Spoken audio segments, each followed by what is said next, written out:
السلام علیکم ورحمۃ اللہ وبرکاتہ۔ جیسا کہ آپ جانتے ہیں، ہم آج کل تاریخ اسلام کتاب کا مطالعہ کر رہے ہیں۔ اس میں جو مضمون حضرت عمر فاروق رضی اللہ عنہ کے بارے میں لکھا گیا ہے، آج اس کا مطالعہ کریں گے۔ اس کے مصنف ہیں ڈاکٹر حمید الدین۔ تو آئیے اس کا مطالعہ شروع کرتے ہیں۔ ہم جانتے ہیں کہ پچھلے ایپیسوڈ میں ہم نے حضرت ابوبکر صدیق کے بارے میں ان کا مضمون پڑھا تھا، اور اس میں ہمیں معلوم ہوا کہ کس طرح حضرت ابوبکر صدیق نے ایران جیسی سپر پاور کو شکست پر شکست دی تھی اور ان کے دانت کھٹے کر دیے تھے، بلکہ تقریباً ان کی حکومت ختم ہی ہو گئی تھی، سلطنت ایرانی۔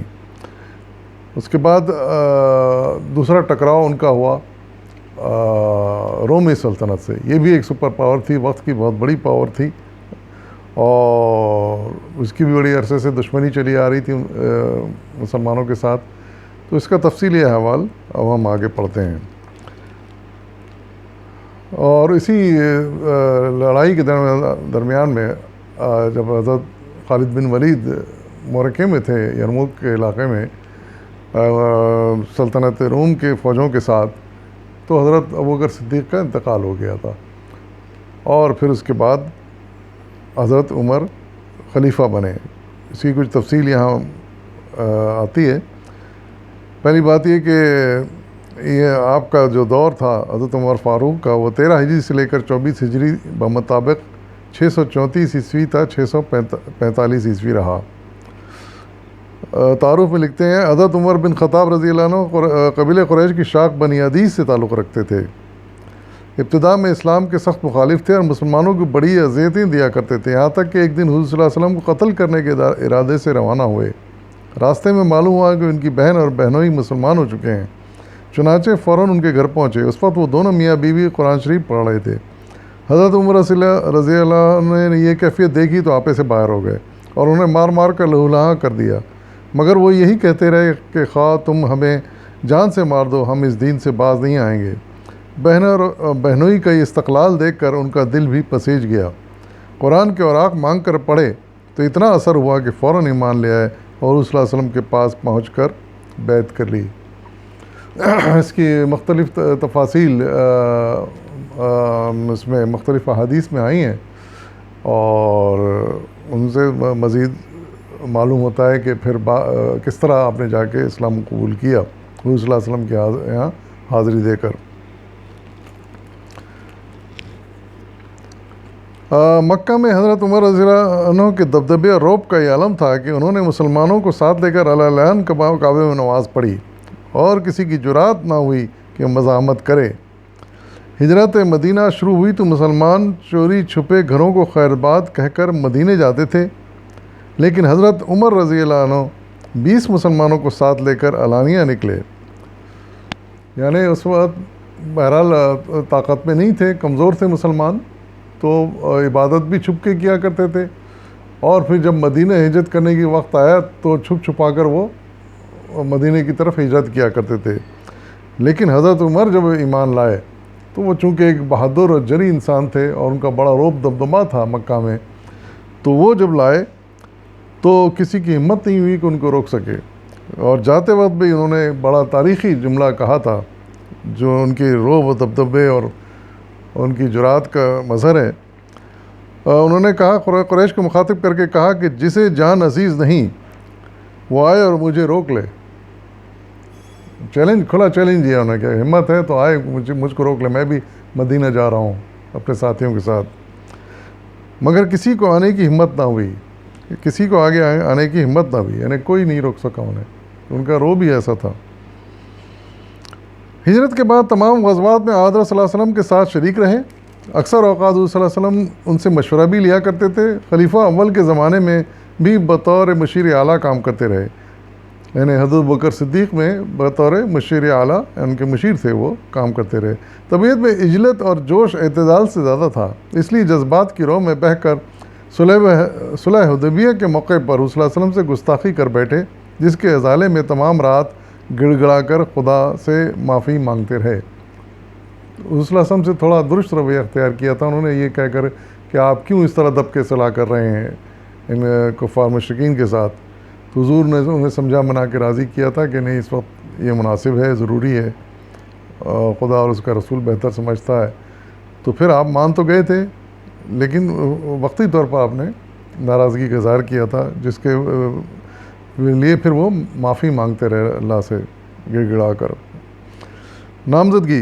جمادی ثانی 13 ہجری میں حضرت ابوبکر بیمار ہوئے. علالت کے دوران میں حضرت عمر رضی اللہ عنہ امامت کے فرائض انجام دیتے رہے. یہ امامت نماز کی حضرت ابوبکر کیا کرتے تھے، لیکن پھر وہ بیمار ہوئے تو حضرت عمر کرنے لگے. جب حضرت ابوبکر زندگی سے مایوس ہو گئے تو صحابہ کو بلا کر اپنے جانشین کے بارے میں مشورہ کیا اور اپنی طرف سے حضرت عمر کا نام پیش کر کے فرمایا کہ مجھے ان سے زیادہ موزوں کوئی شخص نظر نہیں آتا. حضرت عبد الرحمن بن عوف رضی اللہ عنہ نے عرض کیا کہ ان کی قابلیت اور اہلیت میں کوئی شبہ نہیں، مگر وہ قدر سخت گیر واقع ہوئے ہیں. حضرت طلحہ رضی اللہ عنہ نے بھی ان کی درستی اور سخت مزاجی کی شکایت کی. اس پر صدیق اکبر نے فرمایا کہ وہ سخت اس لیے تھے کہ مجھے نرم دیکھتے تھے، اب خلافت کا بوجھ پڑے گا تو وہ خود بخود نرم ہو جائیں گے. حضرت عثمان رضی اللہ عنہ سے رائے طلب کی گئی تو جواب دیا ان کا باطن ظاہر سے اچھا ہے. ایک اور صحابی نے کہا کہ آپ جان بوجھ کر عمر رضی اللہ عنہ جیسا درست مزاج اور سخت گیر ہم پر مسلط کر رہے ہیں، کل خدا کو اس کے بارے میں کیا جواب دیں گے؟ فرمایا میں عرض کروں گا خدایا تیرے بندوں میں سے ایک ایسے شخص کا انتخاب کیا تھا جو اس منصب کے لیے سب سے زیادہ اہل تھا. مطلب دوسرے الفاظ میں تمام کبار صحابہ نے ان کی تعریف کی اور ان کی حمایت کی، ان کی خلافت کی. اس کے بعد حضرت عثمان رضی اللہ عنہ کو بلوا کر وصیت لکھوائی حضرت ابوبکر نے، جس میں ان کو خلیفہ مقرر کیا اور حکم دیا کہ مسلمان وصیت سننے کے لیے مسجد میں جمع ہوں. صحابہ رضی اللہ عنہ کے مجموعے میں جا کر وصیت نامہ سنایا.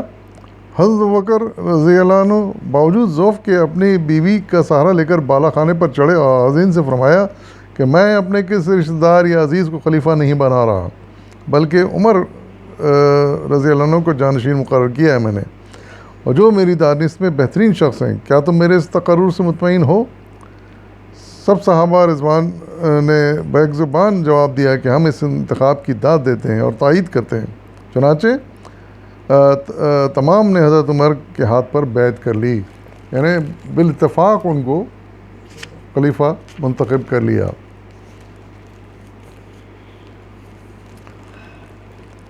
ایران و عراق کی تسخیر. پہلے ذکر کیا جا چکا ہے کہ حضرت ابوبکر رضی اللہ عنہ نے حضرت خالد بن ولید کو عراق سے شام جانے کا حکم دیا تھا. ہم جانتے ہیں خالد بن ولید گئے تھے اور وہاں جنگ کی تھی انہوں نے.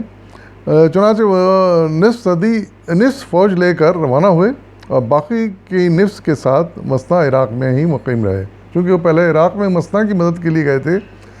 پھر وہ آدھی فوج وہاں مسنا کے ساتھ چھوڑ کے آدھی فوج وہ لے کے پھر شام پہنچے تھے. ایرانی سپہ سالار بہمن جادویہ کو جب اس کا حال معلوم ہوا تو موقع کو غنیمت دیکھتے ہوئے مسنا پر چڑھ آیا، مگر شکست کھا کر بھاگ نکلا. مسلمان تعاقب کرتے کرتے ایرانی پائے تخت مدائن تک جا پہنچے. اسی اثنا میں مسنا کو اطلاع ملی کہ اہل ایران مسلمانوں سے نمٹنے کے لیے ایک لشکر جرار تیار کر رہے ہیں. چنانچہ بشیر بن خصاصیہ کو اپنا قائم مقام مقرر کر کے خود بارگاہ خلافت میں حاضر ہوئے اور مدد مانگی. جس روز مسنا مدینہ پہنچے وہ حضرت ابوبکر رضی اللہ عنہ کی زندگی کا آخری دن تھا. انہوں نے حضرت عمر رضی اللہ عنہ کو وصیت کی کہ مسنا کو ہر ممکن مدد دی جائے. مسنا یعنی جو عراق میں معاملات کو سنبھال رہے تھے اور خلیفہ کے ریپرزنٹیٹیو تھے اس وقت. جب مختلف شہروں اور صوبوں کے لوگ حضرت عمر رضی اللہ عنہ کی بیعت پہ آئے تو آپ نے پرجوش تقریریں کی، ایرانیوں کے خلاف جہاد کی ترغیب دلائی، مگر اہل عرب اجمیوں سے کچھ اس طرح مروب ہو چکے تھے کہ کسی نے اپنے آپ کو پیش کرنے کی ہمت نہ کی. اس پر مسنا نے اٹھ کر کہا لوگوں تمہیں ایرانیوں سے خوف زدہ نہیں ہونا چاہیے، ہم نے انہیں ہر موقع میں نیچے دکھایا ہے اور ان کے زرخیز علاقے چھین لیے ہیں، اب وہ ہم سے دب گئے ہیں. یہ سن کر حضرت عبیدہ ثقفی نے سب سے پہلے اپنے آپ کو پیش کیا. ان کی دیکھا دیکھی بہت سے اور لوگ بھی آمدہ ہو گئے. حضرت عمر رضی اللہ عنہ نے اکثر صحابہ کے اعتراض کے باوجود ابو عبیدہ ہی کو اس فوج کا سپہ سالار بنایا اور ایران کی مہم پر روانہ کیا. یعنی جب انہوں نے حضرت عمر کو پتہ چلا، خلیفہ بن گئے اور انہیں پتہ چلا کہ ایران ایک بڑا لشکر لے کر تیاری کر رہا ہے حملے کے لیے، تو آپ نے حضرت ابو عبیدہ کی سرکردگی میں ایک مہم روانہ کی ایران کی طرف۔ ایران پر ان دنوں ملکہ آرزمی دخت اس کا نام تھا، حکومت کر رہی تھی۔ اس نے مسلمانوں کا مقابلہ کرنے کے لیے ایران کے نامور سپہ سالار رستم کو مقرر کیا۔ رستم نے مسلمانوں کے خلاف ایک عام بغاوت کرا کے عراق کے تمام مفتوح علاقے چھین لیے اور اسلامی افواج کو عربی سرحدات کی طرف دھکیل دیا۔ ابو عبیدہ کی آمد کا حال معلوم ہوا تو رستم نے اپنے سرداروں جابان اور نرسی کو ان کے مقابلے پر بھیجا۔ مورک غارق کے مقام پر ابو عبیدہ رضی اللہ عنہ اور جابان کی فوج کا مقابلہ ہوا۔ جابان شکست کھا کر گرفتار ہوا، مگر جس مجاہد نے اسے گرفتار کیا وہ اسے پہچانتا نہیں تھا۔ جابان نے اس کی لالمی سے فائدہ اٹھاتے ہوئے اپنے عوض 2 نوجوان غلام دینے کا وعدہ کر کے امن و امان لے لی۔ اتنے میں کسی دوسرے نے اسے پہچان لیا اور پکڑ کر سردار لشکر کے پاس لے گئے۔ ابو عبیدہ نے کہا کہ ایسے دشمن کو چھوڑ دینا اگرچہ ہمارے حق میں بہت مضر ثابت ہوگا، مگر ایک مسلمان اسے امان دے چکا ہے، اس لیے بدعہدی جائز نہیں۔ چنانچہ وعدے کے مطابق اس کو رہا کر دیا۔ جابان کی ہزیمت خوردہ فوج کسکر کے مقام پر دوسرے سردار نرسی کی فوج میں شامل ہوئی۔ ابو عبیدہ رضی اللہ عنہ نے بڑھ کر اسے بھی شکست دی اور وہ میدان چھوڑ کر بھاگ گئے۔ آس پاس کے سرداروں اور جاگیرداروں نے مسلمانوں کی جرأت و ہمت دیکھی تو وہ ابو عبیدہ کی خدمت میں حاضر ہو کر اطاعت قبول کر لی اور سارے اسلامی لشکر کی پرتکلف کھانوں سے ضیافت کی۔ جنگ جسر۔ رستم کو ان شکستوں کی خبر ملی تو بہمن جادویہ کی سرکردگی میں ایک بہت بڑا لشکر روانہ کیا۔ یہ وہی ایرانی سپہ سالار تھا۔ اس کو پھر رستم نے لشکر دے کر روانہ کیا اور ایرانیوں کا خاص جھنڈا درفش کاویانی، اس کے جھنڈے کا نام ہے، عطا کیا۔ یہ فوج دریائے فرات کے مشرق ساحل پر اتری اور دوسرے کنارے پر اسلامی لشکر ڈیرے ڈالے پڑا تھا۔ بہمن نے کہلا بھیجا کہ یا تو تم دریا عبور کر کے آ جاؤ یا ہمیں اس جنگ نبھانے دو۔ ابو عبیدہ نے جواب دیا کہ ہم دریا پار کر کے آ رہے ہیں۔ مثنیٰ نے اپنے جنگی تجربات کی بنا پر اس اقدام کی مخالفت کی۔ مثنیٰ بھی ان کے ساتھ تھے تو انہوں نے مخالفت کی کہ ہمیں دریا پار کر کے اس طرف نہیں آنا چاہیے بلکہ دشمن کو اس طرف بلانا چاہیے، مگر ابو عبیدہ نے نہ مانے اور کشتیوں کو پل بنا کر دریا کے اس پار اتر گئے۔ اس جنگ میں ایرانی فوج اپنے ساتھ کافی تعداد میں ہاتھی لائی تھی جنہیں دیکھ کر عربی گھوڑے بدک رہے تھے۔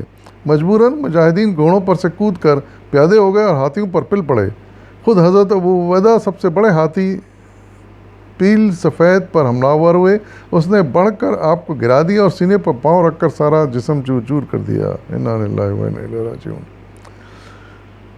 ابو عبیدہ رضی اللہ عنہ کی شہادت کے ساتھ ہی اسلامی لشکر کے پاؤں اکھڑ گئے اور پسپا ہونا شروع ہو گئے۔